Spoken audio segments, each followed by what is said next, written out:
Esse lugar é a nossa paixão, viu, gente? A gente é apaixonado por esse lugar. A gente ama esse lugar, ama estar lá. É bom demais. Cada pessoa que vai lá realmente é marcado, né?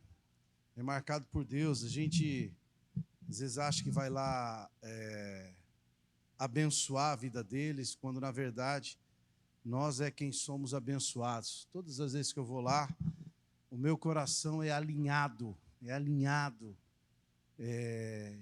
a gente fica mais sensível, sabe?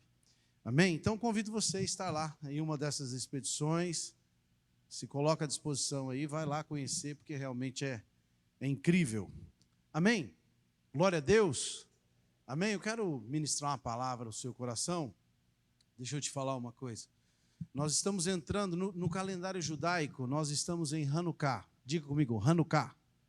Hanukkah. Hanukkah é a festa dos milagres. Diga, festa dos milagres.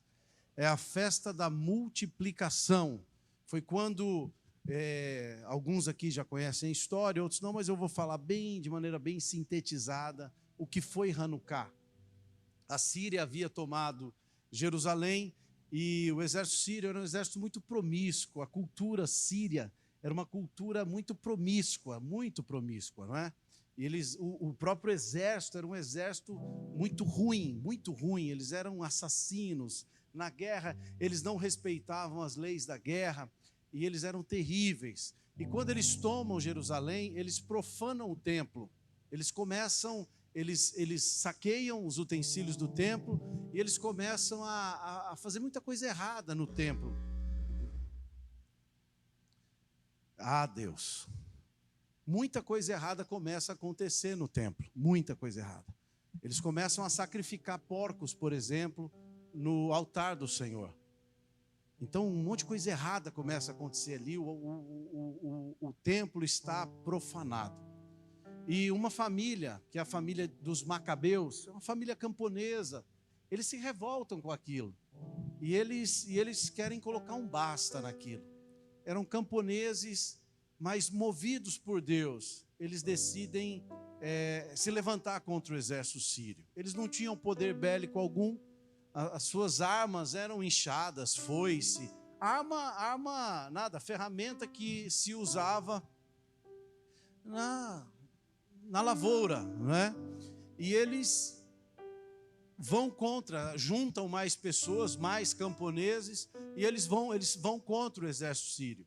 E eles conseguem, debaixo de um milagre, debaixo de uma unção poderosa, de uma ação de Deus, eles derrotam o exército sírio.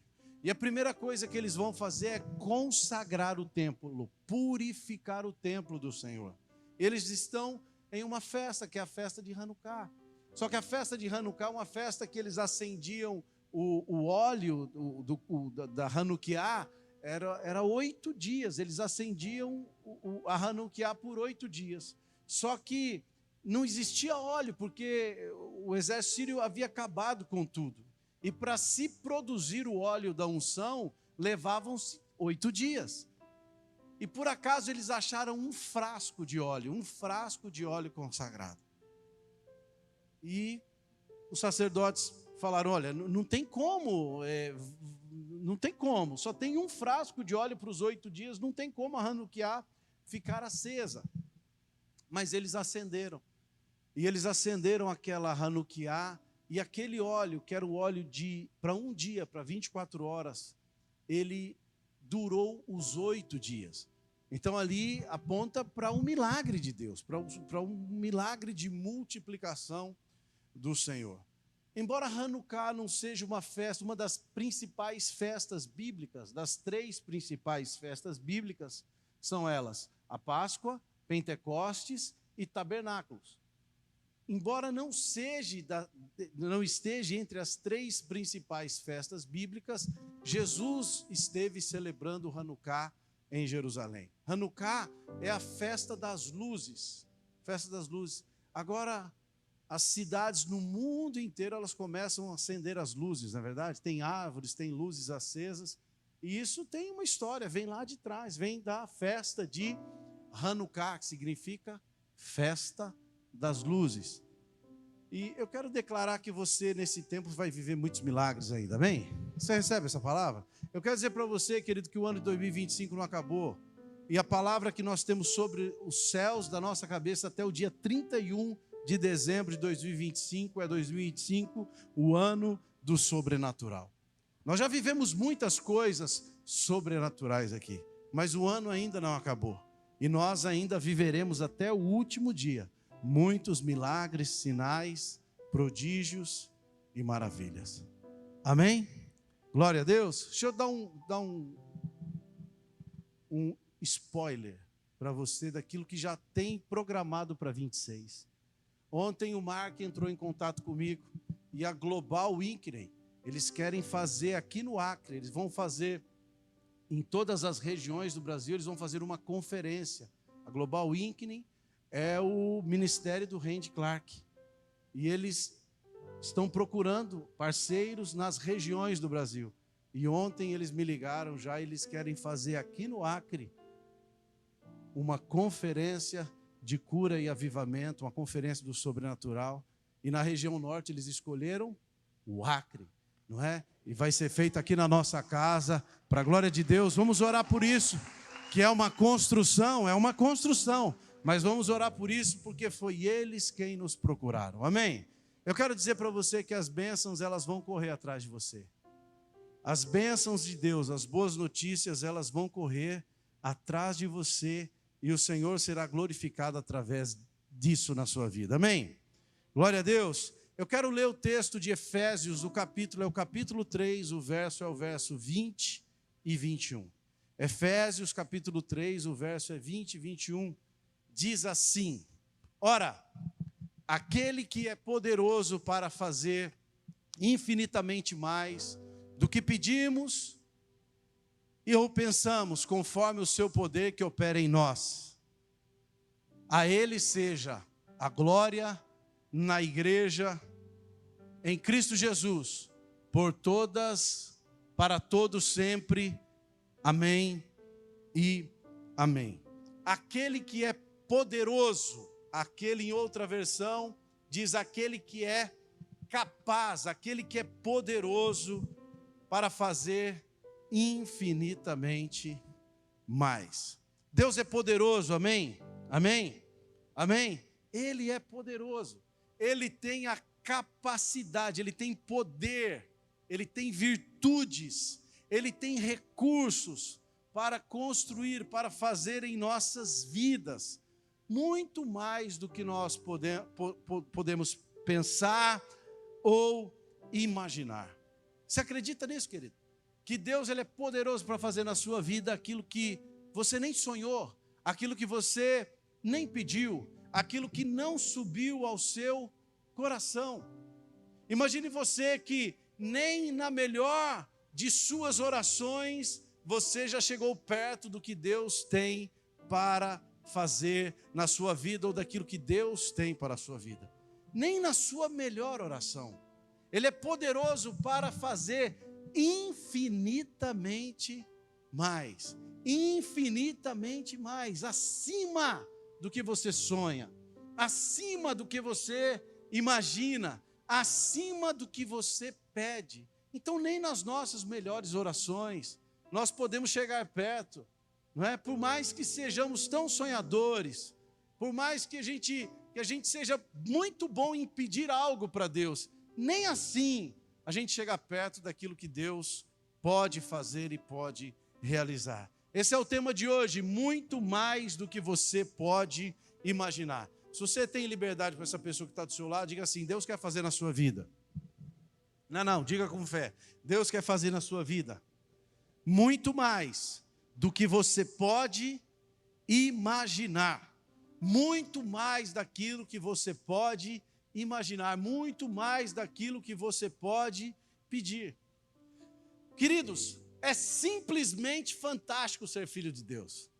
É simplesmente fantástico ser filho de Deus. Quando a gente tem essa consciência, quando eu tenho a consciência da minha identidade, quem eu sou, quem você é, quem és tu, você não é qualquer um, você não é qualquer um, você não é um simples crente, Você não é um simples evangélico.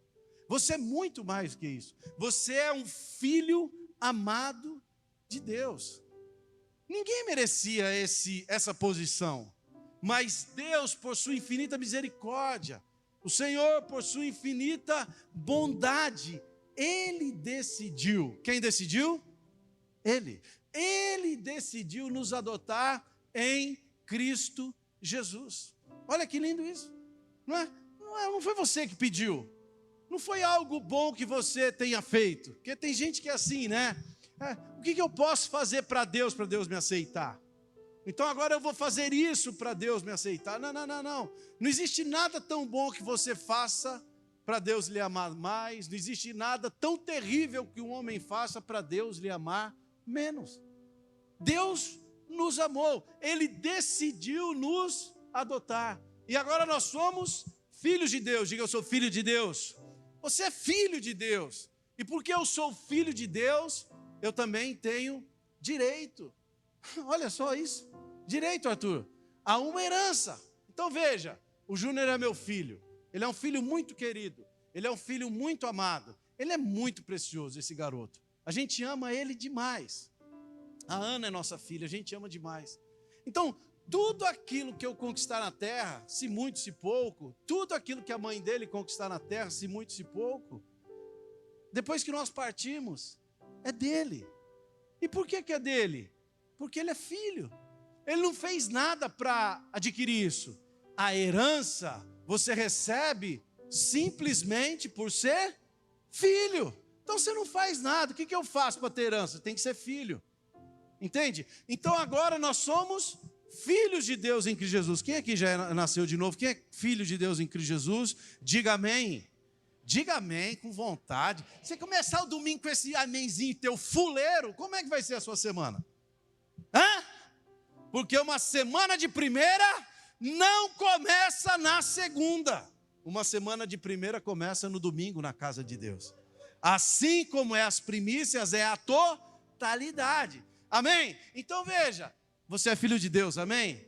E como filho de Deus, você é herdeiro. Então, tudo aquilo que Jesus conquistou na cruz do Calvário é direito seu agora. É herança. Você não precisa fazer nada, você precisa tomar posse. Aleluia, glória a Deus. Mas o que acontece? Acontece que existem muitas pessoas que elas vivem aquém daquilo que elas podem viver. Elas são filhos, mas parece que vivem como mendigos. São filhos, mas parece que vivem como pedintes. Eu não sei você, se a sua família é uma família saudável, o seu filho, ele não precisa pedir para abrir a porta da geladeira e pegar o que ele precisa, o que ele quer, na verdade, para comer. Sim ou não? Precisa. Por quê? Porque ele é filho. Ai, pai, posso comer essa banana? Nunca em casa teve isso. Por quê? Porque é dele. É dele. Eu vou comer essa maçã. Não tem isso. Por quê? É dele, cara. É dele, ele é filho. Então, filhos, quando são saudáveis e quando têm a consciência de filho, eles não vivem como pedintes, como mendigos. Por quê? Porque são filhos. Eles sentam na mesa e eles usufruem de tudo aquilo que a mesa oferece. Eles usufruem de tudo aquilo que a mesa proporciona. Por quê? Pelo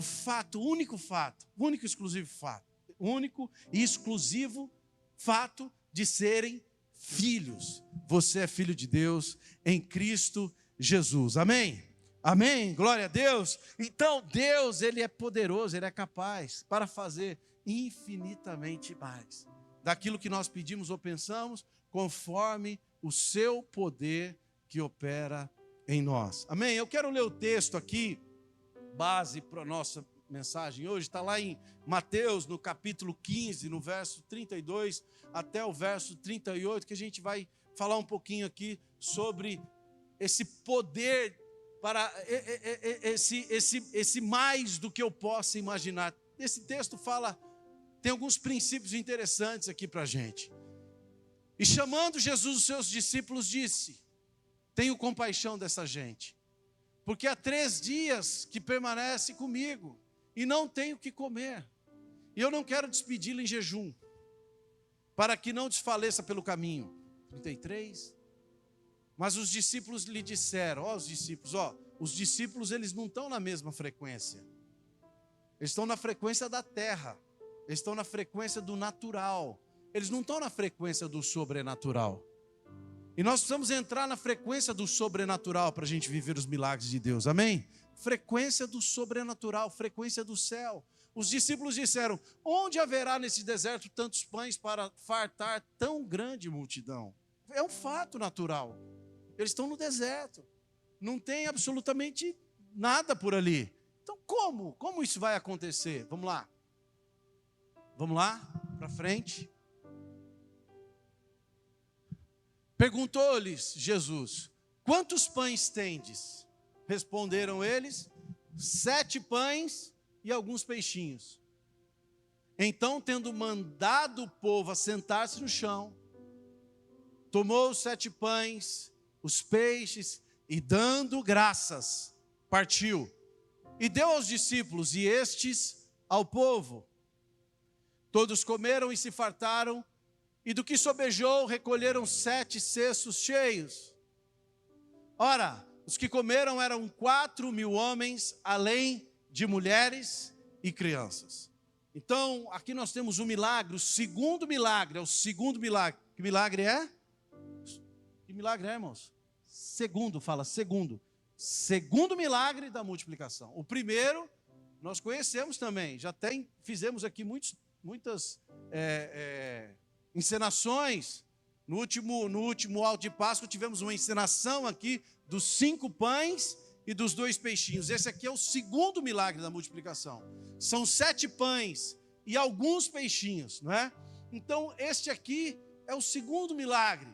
Os milagres, eles são parecidos, não é? Alguns teólogos, eles defendem até que o lugar é o mesmo, que é o mesmo ambiente, o mesmo lugar. Nós temos aqui uma multidão que está sendo ensinada. É ensinada. É interessante que Jesus, na maioria dos milagres, primeiro ele ensina, depois ele realiza. Porque o mais importante não é o milagre, o mais importante é o ensino. É o ensino. Porque o pão eles comeram, foram embora, acabou o milagre, mas o ensino ficou 3 dias ensinando. Tem gente que a hora que passa 10 minutos do culto aqui começa a murmurar.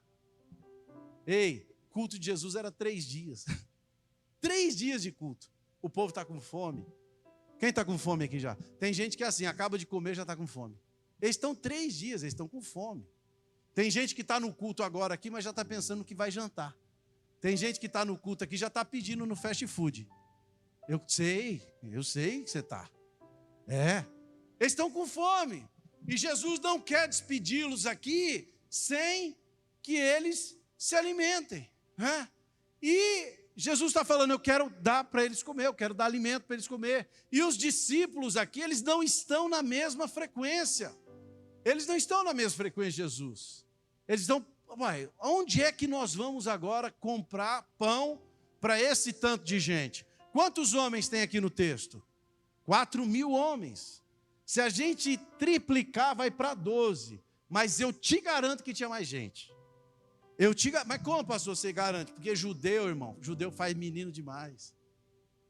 Se você for com a gente para Israel ano que vem, você vai ver.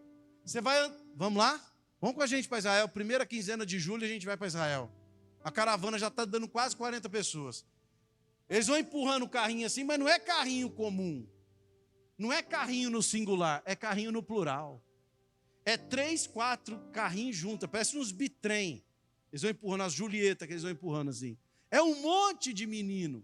É menino de 6, 5, 4, 3, 2, 1 e 1 no bucho. É assim. Então é muita criança. Então com certeza tinha mais de 12.000 pessoas ali. Os discípulos estão perguntando, aonde é que nós vamos achar pão para que eles comam? Até parece que eles sofreram de uma amnésia temporal. Por quê? Porque eles já tinham vivido isso, Ney. Eles já tinham vivido isso. Eles já tinham vivido isso. Eles já tinham visto o milagre. Não é? Então parece que deu um branco aqui. Não é? Então, o que está acontecendo aqui? Será que o coração ainda é incrédulo? Será que eles ainda não estão vivendo na dimensão de Jesus? Não é? Mas tudo bem, os discípulos tá aí, estão expostos. Mas a pergunta para mim e para você hoje aqui é essa: você acredita que Deus continua realizando milagres nos nossos dias? Essa é a pergunta. Essa é a pergunta para nós. Você acredita que Jesus continua realizando milagres em nossos dias? Os meninos do college, eles saíram para evangelizar lá no Purus, e quando eles chegaram igual os discípulos de Jesus, felizes da vida. A gente ali na base, e eles felizes da vida. Por quê? Porque eles foram em um lugar, e eles oraram por 14 pessoas. E as 14 pessoas foram curadas imediatamente, na mesma hora. A minha pergunta para você é: você acredita que Jesus continua fazendo milagre nos nossos dias? Por que eu estou perguntando, irmãos? Porque a incredulidade, ela se opõe à fé. A incredulidade, ela apaga a fé. Em um ambiente de incredulidade, Jesus não faz. Por quê? Porque a matéria-prima para a realização dos milagres é a fé. É a fé. Se você olha atento às Escrituras, você vai ver que na cidade de Jesus, lá em Nazaré, ele não realizou milagres. Na sua cidade, na cidade que Jesus foi criado, ele não realizou milagres. E por que ele não realizou milagres? Porque as pessoas não acreditavam que ele podia, que ele era capaz de realizar milagres. Você acredita que ele pode realizar milagres na sua vida? É uma outra pergunta. Parece simples, mas existem pessoas que elas acreditam nos milagres na vida dos outros, menos na delas. Elas acreditam que Deus pode restaurar o casamento do outro, não dele. Pode restaurar o filho do outro, não dele. Pode restaurar a vida profissional do outro, não dele. Pode restaurar o ministério do outro, não dele. Então, é outra pergunta. Você acredita que Jesus pode realizar milagres na sua vida? Na sua vida. Porque ele continua fazendo, irmãos. Ele continua realizando milagres. Ele é o mesmo ontem, hoje e eternamente. Ele é o mesmo. Ele é o mesmo. Então eu preciso crer que ele continua realizando milagres. Quantas coisas a gente deixa de viver por conta da incredulidade? Quantas coisas, às vezes parece que a fé é minada por conta das batalhas, das intempéries, das dificuldades que a vida apresenta, e a vida não é fácil, cara. A vida vai apresentar dificuldade. Tem gente que acha que só ela passa por dificuldade. Tem gente que acha que só ele passa por problema. Tem gente que acha que só ele passa por perrengue. Não é assim, querido. Eu vim te dar uma notícia. Todo mundo passa por perrengue. Todo mundo passa por dificuldade. Quando você olhar uma graminha que tiver verde demais, verde, mas verde, porque tem grama que parece que ela não fica amarela nunca, né? Graminha verde demais é sintética. Não é de verdade. Não é de verdade, é grama sintética. Se olhar para a graminha do seu vizinho e ver ela verde o tempo inteiro, acredite, não é de verdade, é sintética. É igual a grama do estádio do Palmeiras, é sintético. Os caras até jogam lá, mas não presta. É verdade, é sintética, é igual às redes sociais. Rede social é grama sintética, parceiro. Para de olhar para a rede social e achar que aquilo ali é uma verdade, aquilo ali é virtual, é uma mentira. Ou parte daquilo é mentira, não é verdade plena. Entende isso? Quantos casaizinhos você vê na rede social, coisa mais linda do mundo, família Doriana. Quem é do tempo da família Doriana, levanta a mão, um sinal que estamos ficando velhos, né? Família Doriana, o marido a coisa mais linda, galã de Hollywood, a mulher linda. Não tem um pé de galinha. Os meninos tudo lindinho, meu irmão. Tudo na mesa, coisa mais linda. Meu irmão, mesa com menino. Onde que vai ser organizada? Só na família Doriana. Então aquilo ali é virtual. É papo furado. Então a gente passa por batalha. E o que acontece? Às vezes você está passando por tanta batalha que essas batalhas estão consumindo a sua vida. Estão consumindo a sua fé. Eu quero declarar sobre a sua vida hoje, em nome de Jesus, que para cada batalha você vai ter um testemunho de vitória. Será que tem algum crente aqui? Para cada batalha você vai ter um testemunho de vitória. E isso é para a glória de Deus. Para cada perrengue você vai ter um testemunho para contar. Estou no perrengue. Não, vou colecionar testemunho. Colecionar testemunho. Então vamos ver aqui alguns pontos importantes aqui dentro desse texto aqui, que é um texto tão conhecido, mas toda vez que a gente lê um texto bíblico conhecido, a gente consegue extrair alguma coisa nova. Primeira coisa, querido, alguns passos aqui para a gente viver milagre. Primeira coisa, comece com aquilo que você já tem. Diga comigo, comece com o que tem. Tem gente querendo começar com aquilo que não tem. Faço uma pergunta para empreendedores de sucesso na vida. Pergunta assim, como é que você começou? Ele vai falar assim para você, com nada. Empreendedores, com nada. Com nada, eu não comecei com nada. Eu comecei só com uma visão. Eu comecei só com algo que queimava no meu coração. Com nada, a maioria começou sem nada. Comece com aquilo que você tem. A primeira pergunta que Jesus fez foi, o que tem? Porque ninguém multiplica nada do nada. Você precisa pelo menos começar com uma ideia, com alguma coisa, com uma ideia. Uma ideia já é alguma coisa. O que é que tem para alimentar essa multidão? Tem 7 pães e alguns peixinhos. É o que tem? É o que tem. Então vamos começar com aquilo que tem. Tem gente querendo começar com aquilo que é do outro. Tem gente querendo começar por onde o outro está terminando. Tem gente querendo começar por onde o outro já está andando. Meu irmão, comece com aquilo que você tem. O que é que você tem? Aquilo que você tem será ferramenta de Deus, instrumento de Deus, será semente nas mãos do Senhor, para que haja uma poderosa e tremenda multiplicação na sua vida. E tudo isso é para a glória de Deus. Comece com aquilo que você tem. Reconheça que você é um abençoado. Querido, reconheça, olhe no espelho todos os dias de manhã, quando você for escovar os seus dentes. Aquela cara que você está ainda amassada, não tem beleza nem formosura. Olha para aquela pessoa que você olha ali, que você está vendo diante do espelho e diz assim, você é um abençoado. Você é abençoado, você carrega a bênção de Deus. Quando Deus chama Abraão, ele diz assim, Abraão, sai da sua terra, sai do meio da sua parentela e vai para a terra que eu te mostrarei.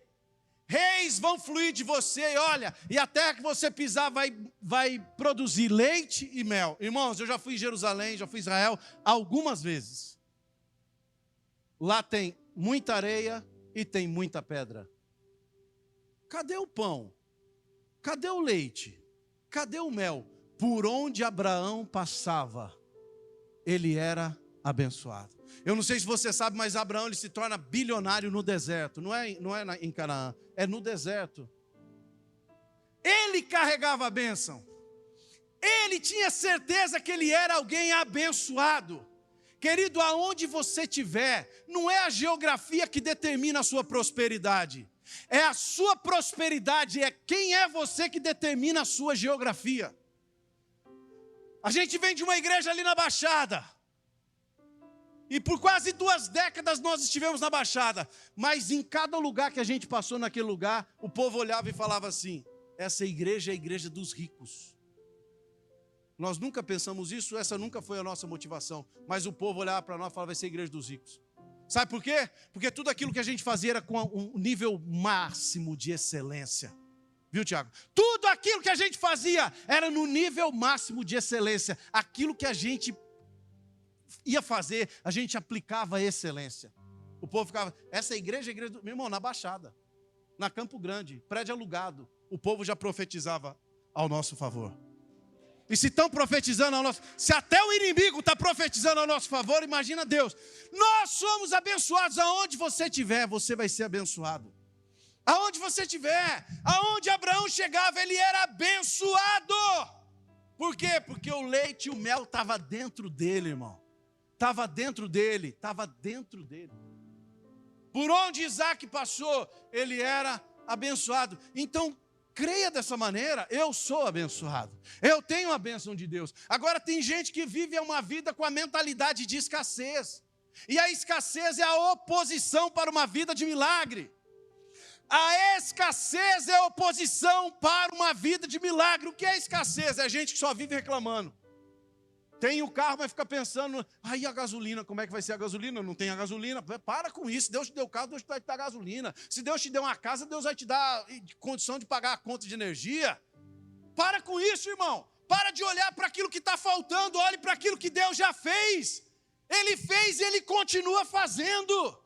Aleluia! Ele fez e Ele continua fazendo. O prazer do Pai é abençoar o Filho. O prazer do Pai é abençoar o Filho. E olha que nós somos maus. E se o nosso prazer, como homens maus, é abençoar os nossos filhos, imagina Deus. Deus tem prazer em nos abençoar. Segundo, tenha um coração sempre grato a Deus. Tenha um coração sempre grato a Deus. Na sexta-feira aqui nos Homens de Honra, eu falava sobre gratidão. Existem pessoas que elas não usufruem da bênção de Deus porque elas só murmuram. Você sabe porque a maioria do povo que saiu do Egito não entrou na terra que mana leite e mel? Você sabe qual é o principal motivo? O principal motivo é a murmuração. A murmuração é a adoração ao diabo. A murmuração é você estar dizendo assim, Deus não pode fazer, Deus não pode realizar, Deus é incapaz. Quem murmura está dizendo isso. Crente, seja grato a Deus. Jesus, ele pergunta, o que tem? Tem 7 pão e uns peixinhos aqui. Ele pega os 7 pães, os peixinhos, e a primeira coisa que ele faz é dar graça. Seja grato. Seja grato. Viva dessa maneira, viva agradecendo a Deus por quem você é, pela saúde que você tem, pela família que você tem, pela mulher que você tem, pela sogra que você tem, pelos filhos que você tem, pela profissão que você tem, pelo salário que você recebe, ou a renda que você recebe. Seja grato. Tem gente que pega o salário no final do mês e amaldiçoa. Como assim? Como vai ser abençoado se você amaldiçoa? Essa merreca, essa desgraça, isso não dá para nada. Muda o seu discurso em nome de Jesus. Muda a sua boca em nome de Jesus. Muda a palavra que sai dos seus lábios em nome de Jesus. Os seus lábios, a palavra que sai da sua boca, ou ela constrói a sua vida, ou ela destrói a sua vida. Você, sabendo disso ou não, acreditando nisso ou não, as palavras têm poder. O mundo foi criado pela palavra. A palavra constrói e a palavra destrói. Provérbios diz que a nossa boca é uma sementeira de vida. Libere vida da sua boca. A ferramenta mais poderosa que você tem, querido, nas suas mãos é a sua boca. Abençoe a sua casa, abençoe o seu marido, abençoe a sua esposa, abençoe o seu filho, abençoe a sua igreja. Você sabe, vou falar. Não ia falar, mas vou falar. Você sabe por que muito filho de crente vai crescendo e fica chateado com a igreja? Porque ouve o pai abrir a boca para falar da igreja. Ouve a mãe abrindo a boca para falar da igreja. Se você abre a boca para falar da igreja, seu filho vai chegar um momento que ele vai falar, não quero mais ir para o seu lugar. A igreja tem problema? É claro que tem. A gente está aqui. O dia que a gente não estiver aqui, acabou os problemas da igreja. E a sua família tem problema? Claro que tem, você está lá. E você abandona ela por causa dos problemas que ela tem? Tem muito filho de crente que não quer. Esse é o silêncio da morte. Tem muito filho de crente que não quer vir para a igreja porque ouviu o pai e a mãe falando mal da igreja, ouviu o pai e a mãe falando mal de líder, ouviu o pai e a mãe falando mal de pastor, não quer nem saber da igreja. Todas as questões que eu tenho para resolver com a minha esposa em relação à igreja, elas são longe dos nossos filhos. O que os nossos filhos escutam lá em casa? A igreja é uma bênção. Os irmãos são uma bênção. A nossa família de fé é uma bênção. Seja grato a Deus pela família de fé que Ele colocou você. Seja grato a Deus. A gratidão é um imã que atrai o sobrenatural. A gratidão é um imã que atrai o sobrenatural. É interessante Lucas capítulo 17, versículo 15 e 16, quando Jesus ele cura os 10 leprosos. Ele cura 10 leprosos, Neizinho. Quantos voltam? Um. Esse viveu o que os outros não viveram. E é interessante o texto bíblico, porque o texto bíblico ele tem muitos detalhes. E o detalhe desse texto é: e ele era samaritano. Sabe quem ele era? Ele era um samaritano. Ele não fazia parte do povo judeu. Ele era um samaritano, um povo adulterado, um povo esquecido, um povo com problema com o povo judeu. E ele era samaritano. E aquele que ninguém dava nada, leproso e samaritano, viveu aquilo que os outros não viveram. Por quê? Por causa da gratidão. Ele foi lá agradecer a Jesus. Deus abençoa todas as pessoas, mas os gratos recebem uma porção especial de Deus. Deus abençoa a todos, mas os gratos, eles recebem uma porção especial. Outra coisa, receba o seu milagre em abundância. A Bíblia diz aqui, versículo 37, que todos comeram até se fartar. Irmão, 3 dias com fome, você imagina aquele povo comendo? Você, quando passa 1 hora da refeição, você vira uma draga. Você come feijão frio? Eu como feijão frio. Quando eu estou com fome, irmão, eu chego em casa, eu nem esquento o feijão. Você come, Beto? Feijão frio? Feijão frio, arroz frio, carne fria. Eu não estou nem... Tem gente que para esquentar. Quando eu estou com fome, irmão, é uma draga, uma capivara raivosa. 3 dias sem comer. Eles comeram tanto que se fartaram. Receba o seu milagre em abundância. Deus não faz na medida. Deus não faz na medida, irmãos. Deus faz, tudo que Deus faz é abundante, Ele é grande. Então tudo que Deus faz é abundante. Eu declaro que você vai... O que vai acontecer na sua vida, os milagres que você vai receber na sua vida, não é só para você, vai tocar muita gente, vai derramar. Vai ser igual o cálice de Davi. O cálice de Davi transbordava. Tudo aquilo que vai acontecer na sua vida vai acontecer. Você vai usufruir, você vai celebrar, você vai viver tudo isso, mas vai transbordar, vai derramar. Quem estiver perto vai ser influenciado pelo seu milagre, vai receber do milagre de Deus na sua vida. Você recebe essa palavra? Você recebe mesmo? Aleluia!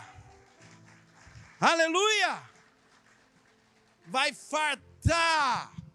Então confie que a provisão de Deus é sobrenatural.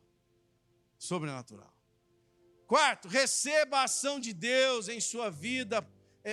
Perceba que a ação de Deus em sua vida também é para abençoar as multidões. Queridos, Deus age. O nosso Deus é um Deus geracional. Diga geracional. Eu amo essa palavra, geracional. Diga geracional.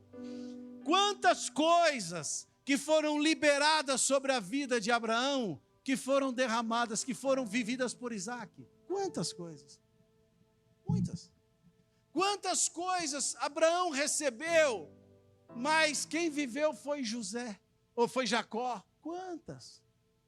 Quantas coisas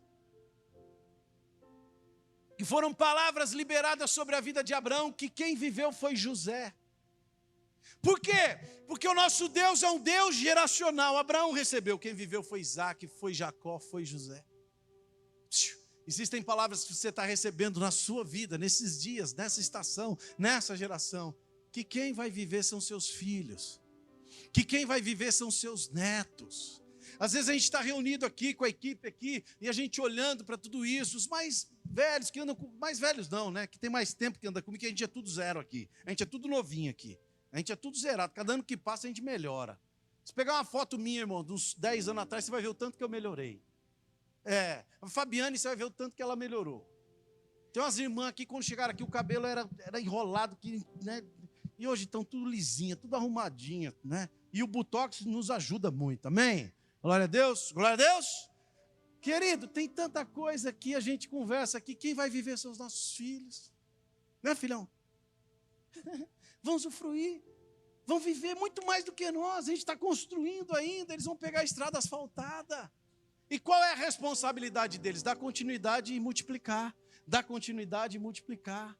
Amém? E coisas que o Senhor está colocando no coração, que já está plantado no coração dessa geração mais nova, e eles vão andar, eles vão multiplicar muito mais do que nós.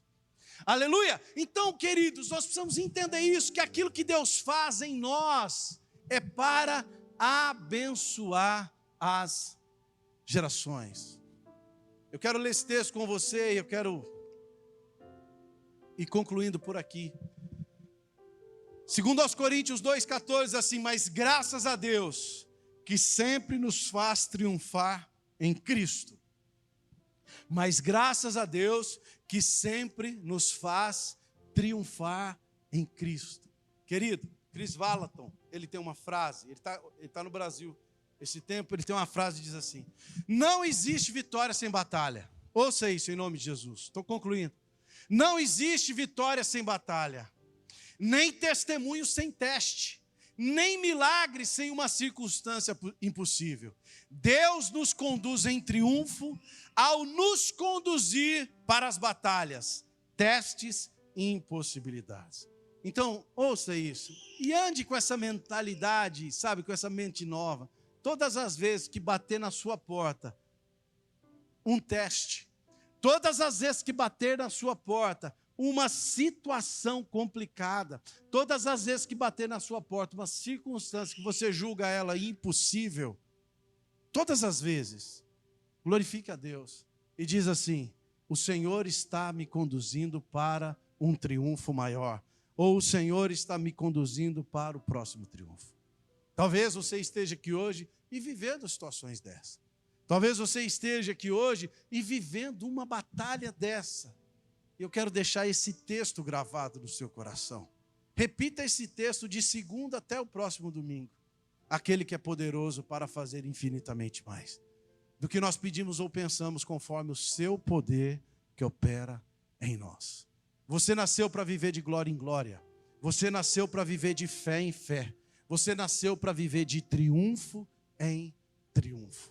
Aquilo que é problema hoje, aquilo que é circunstância complicada hoje, aquilo que é circunstância impossível diante dos seus olhos hoje, é testemunho amanhã.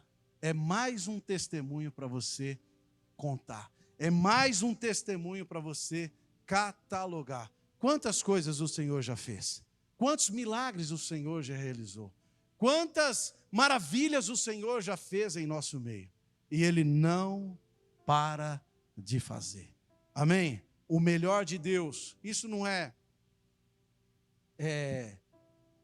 uma fala poética, senão profética. O melhor de Deus está diante de você. O melhor de Deus não está atrás. O melhor de Deus nem hoje, você nem está vivendo hoje. O melhor de Deus está na sua frente. Coisas grandes, extraordinárias, poderosas estão para se manifestar na sua vida. Quem recebe essa palavra? Se coloque em pé em nome de Jesus.